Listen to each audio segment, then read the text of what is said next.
Why do time travelers keep trying to kill me? I'm just a realtor. Donald Trump, date unknown.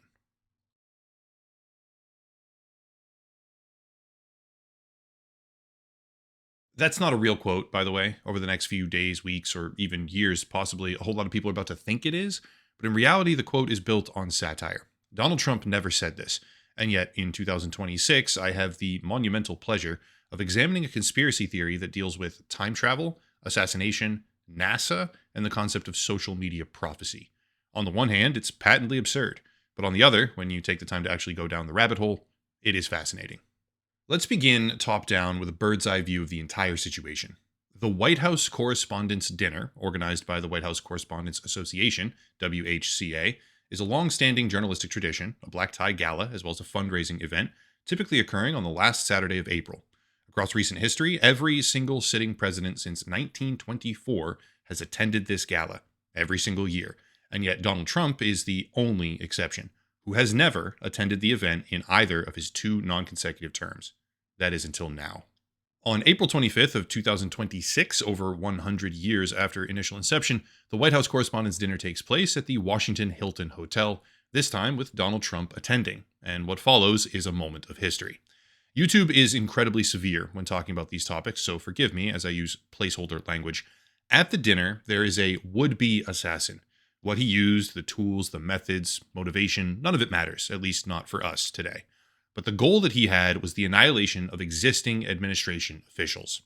He failed, obviously, but this video isn't about what he did or why, it's about who he was, who he's connected to, and a series of coincidences, which alone amount to practically nothing, but together become a conspiracy of the most interesting kind, with roots across industry, country, governments, and time.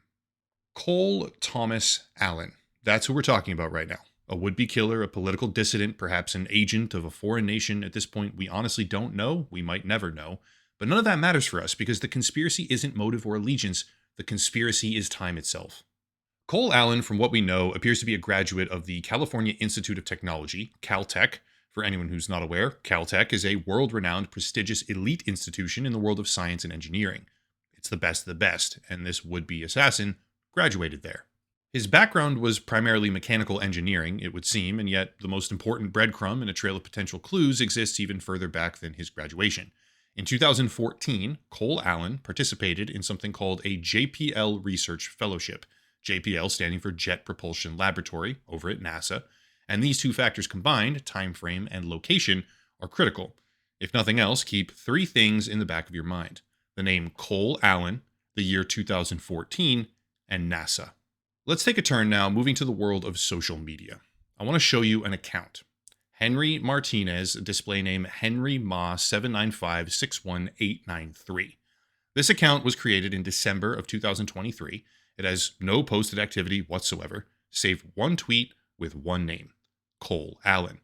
This is interesting by itself, an account with no other activity, one post, one name, and that name just so happens to be the same as a would-be presidential assassin 3 years later. There do exist explanations for this, by the way, which I'll talk about later, but with a cursory glance, it's interesting. However, there's more. Henry Martinez isn't just a random name either. Published in May of 2014, what you see here is a NASA research paper about the Orion Rocket Separation System, aka JPL research, where Henry Martinez is the lead author. His primary employment seems to be Lockheed Martin, and yet if you connect the dots, a picture begins to form.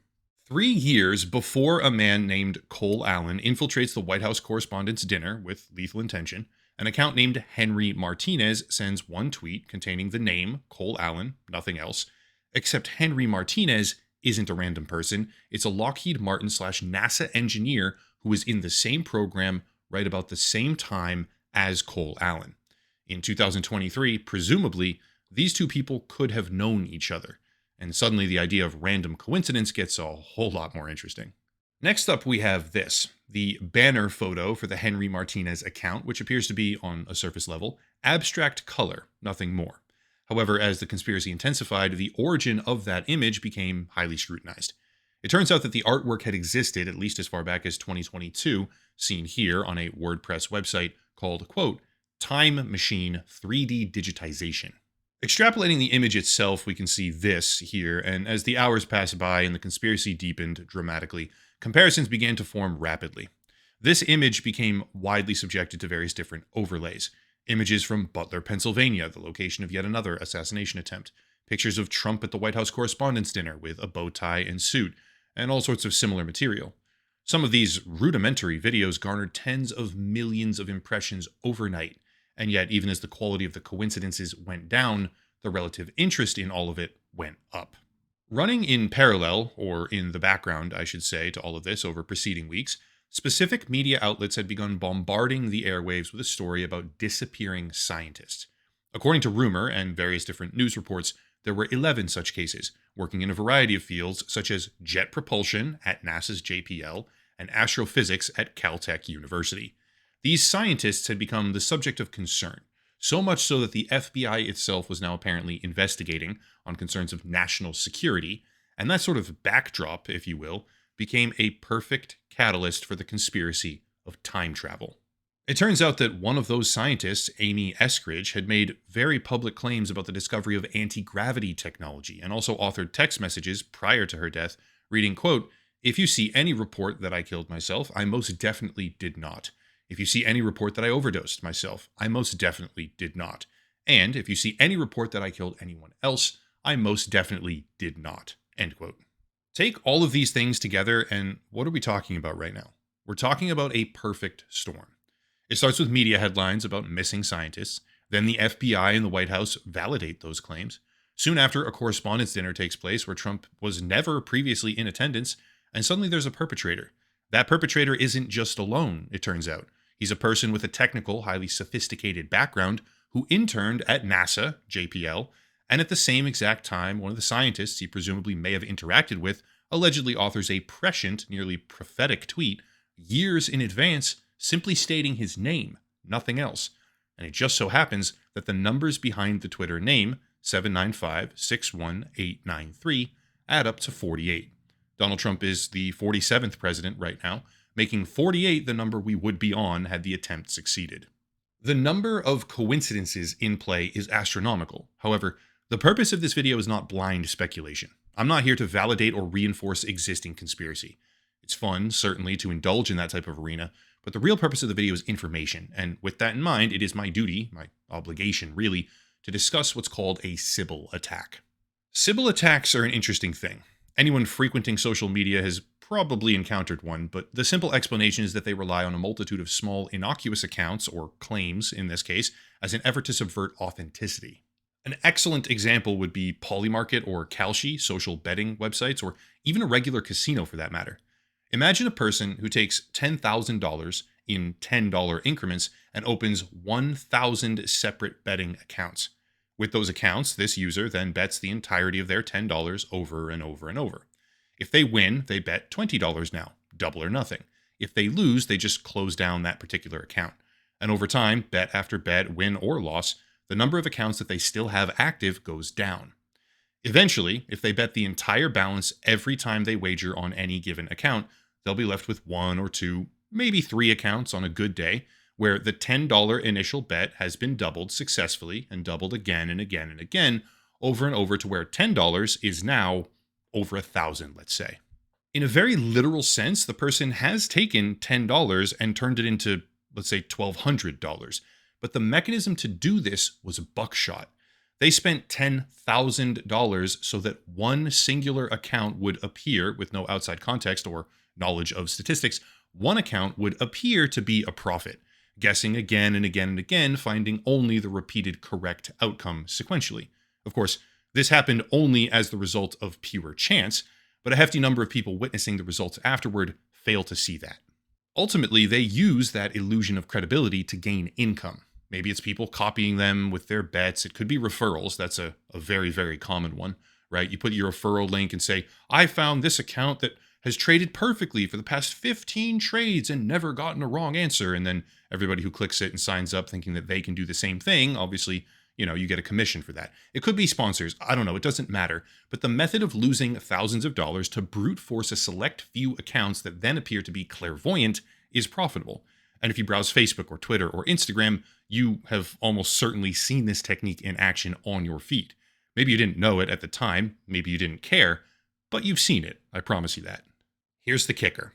People will look at that type of account, which doubled $10 repeatedly again and again to well over 1,000 or 10,000 or 50,000, depending on scale, and they de facto believe that this highly unlikely, nearly impossible set of perfect predictions is therefore prophecy. But in reality, they are the victim of what's called a sybil attack. And if you take this logic, pulling it over into the world of social prediction, what you find is the exact same process. Take the Twitter account henryma79561893 and simply adjust the URL 894, 895, 896, 789, and what you find are a plethora of different accounts, some of them opened years ago, with very specific tweet activity while looking highly similar to the original. Some of these accounts are copycats. The conspiracy went viral all over the world and a whole lot of people began trolling, obviously. Others, who knows? But the point here is to demonstrate that the process of creating an account that seems like a prophet is without question manipulated. Cole Allen is a combination of the 278th most popular given name and the 126th most popular surname, making it one of the most popular complete names in the entire country. It is a known, existing, and sybil attack style technique to create a social media account, set it to private, post a variety of different predictions or names or places, and then if an event happens, matching one of those predictions or names or places, etc., if a high-profile event takes place that matches one of the posts on that account, you then delete the previous activity, all of it, republish the account, make it public again, and let the world think that you're a prophet because you predicted something with nebulous terms years in advance. It's not new. It's not even uncommon, to be totally honest. It's just that this time, the audience of that prophecy are, shall we say, particularly vulnerable to the concept of believing predictions. I think that's the kindest way I can put this. I can't say for certain what definitely happened. It could also be an insider within Twitter who backdated the post because they have access to various different moderation or manipulation tools. Not sure. There's a lot of different possible explanations, but I figured it was worth taking a look at, and I highly doubt that there is a time-traveling syndicate of people closely connected to where the evidence that we get is simply a name on Twitter from 3 years ago. I think if there was really time travelers, one, they probably wouldn't fail at what they're doing because they can time travel. And two, they probably wouldn't leave these weird cryptic threads that don't really make a whole lot of sense when you look at them objectively. I enjoy making these videos, honestly, I really do. I should make it a series, the conspiracy theories with parentheticals, but this time I find it difficult to fully engage. Time travel, assassination, NASA, aliens, these are all things that I personally enjoy, but watching this particular story, I don't see plausibility. I see delusion. Deep down, I certainly hope to be proven wrong. The concept of time travel being real, the prospect of what that means for this mundane reality, color me enthusiastic, beyond so. But the story that we see right now, the concept of a time-traveling or time-woven assassin syndicate at the first correspondence dinner that Trump has ever attended, it's a B-movie fantasy script, the type that Hollywood often passes on, because it just doesn't stand to muster. Anyway, that's it. Thought it was worth a video, and let me know if it was interesting down below, and I'll cover more similar types of topics in the future. If you want to support the channel, check out the links down below in the description, a special VPN deal, locals and Patreon, channel memberships, etc. If you have suggestions for topics, feel free to drop a comment or an email or any other method of reaching out. But for right now, that's it. As always, thank you all for watching, question everything, and have a nice night.